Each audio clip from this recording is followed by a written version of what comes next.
Let's go!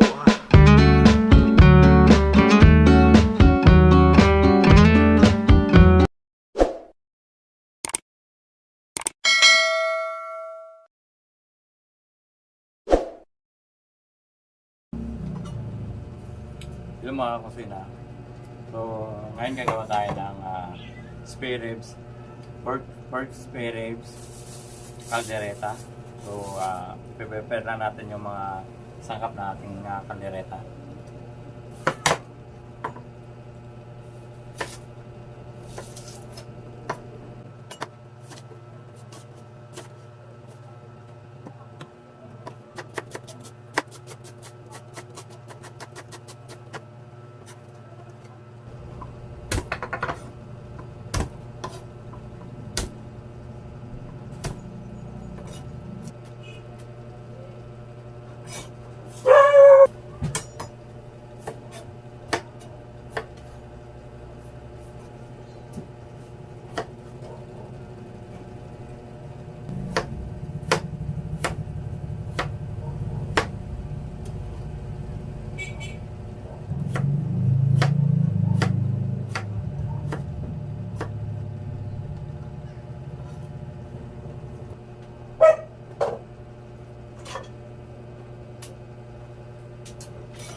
So, may kalahati tayong pork spare ribs dito, kalating kilo.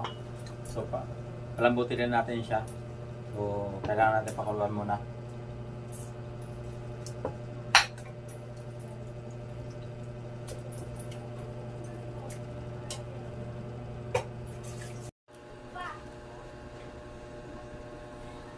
So, pakuluan na natin yung natin. Titimpla na natin ng pampalasa muna.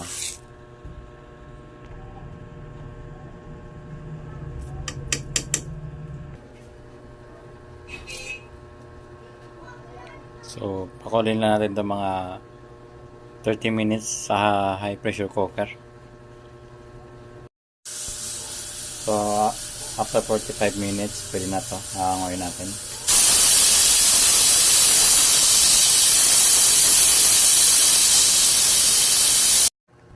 So, tatanggalin na natin yung laman. Tama, malambot na. So, wag natin tapon yung sabaw. Ito yung gagamitin din pa sabaw natin para sa Caldereta. Okay. Igisa natin yung sibuyas sa bawang.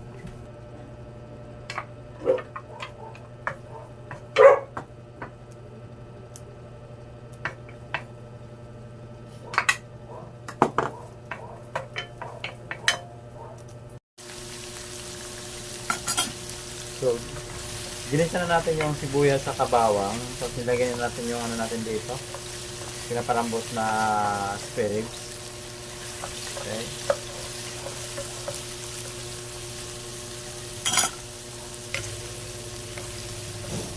Lagyan na natin yung pepper. Oo. Lagyan na natin ang toyo.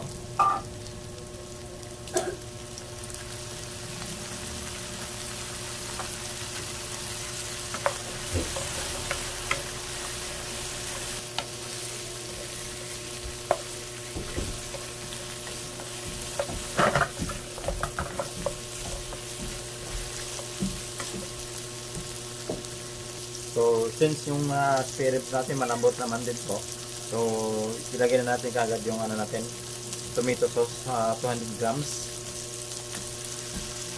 Okay.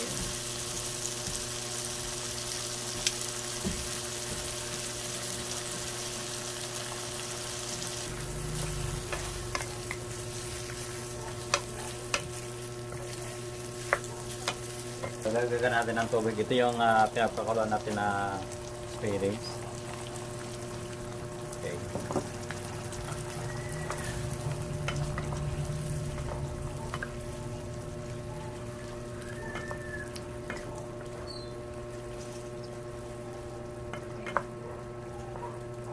Hintayin na natin mag-reduce yung ano nito, yung tubig. Bago natin lagyan natin ng ibang sangkap, carrot saka patatas.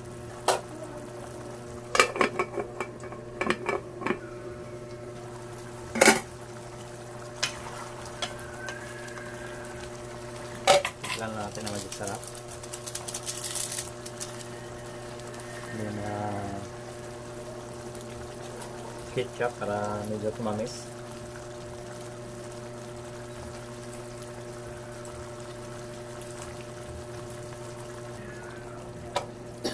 Lagyan na natin yung carrot sa patatas.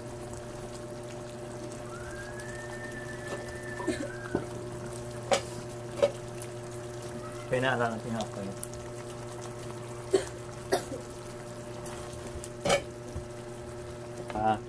Nalagyan natin ng konting caldereta mix.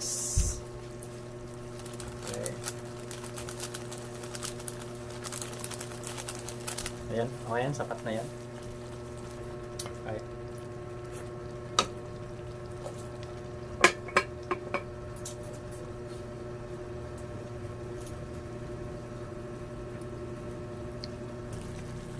So, ang i-check na lang natin ito yung carrot saka patatas kung malambot na ba.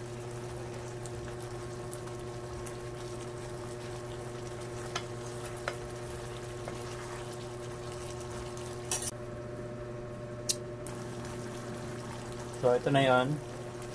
Kasi lumambot na yung ano natin, carrot saka sibuyas, carrot saka patatas. Nilagay na natin yung sinabay na natin yung bell pepper, sibuyas saka yung liver spread para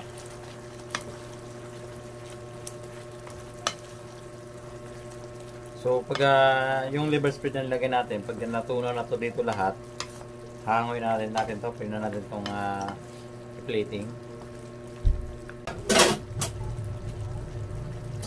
So yan, pwede na.